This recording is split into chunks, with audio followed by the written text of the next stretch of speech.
बहुत समय पहले की बात है। चंद्रग नाम का एक सुंदर राज्य था। वहां एक बुद्धिमान और न्यायप्रिय राजा राज करता था, लेकिन उसकी कोई संतान नहीं थी। राजा के राज में एक छोटा सा गांव था, कमलपुर, जहां एक गरीब लेकिन होशियार और दयालु लड़का रहता था। उसका नाम था आरव। एक दिन गांव के पास के जंगल में अजीब घटनाएं होने लगीं। लोग कहते थे कि वहां एक भूतनी रहती है जो रात को हंसती है और पेड़ों से लटकी दिखाई देती है। लेकिन आरव को डर नहीं लगता था। वह जिज्ञासु था।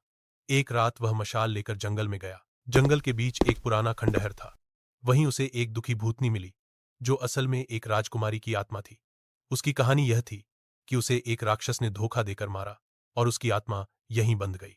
भूतनी ने आरव की निडरता और दया से प्रभावित होकर कहा, अगर तुम मेरे श्राप को मुक्त कर दोगे तो मैं तुम्हें ऐसा वरदान दूंगी कि तुम राजा बन जाओगे। आरव ने उसकी मदद करने की ठानी।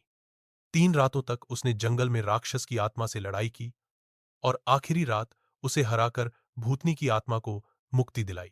भूतनी ने जाते जाते आशीर्वाद दिया, जल्द ही तुम्हारा भाग्य बदलेगा। कुछ ही दिनों बाद चंद्रक के राजा ने पूरे राज्य में घोषणा की, मैं अपनी गद्दी उसी को दूंगा जो बुद्धिमान, साहसी और दयालु हो। राजा को आरव की कहानी सुनने को मिली, और जब उसने आरव को बुलाकर बातें की तो वह उसकी बातों से बहुत प्रभावित हुआ। राजा ने उसे अपना उत्तराधिकारी घोषित कर दिया।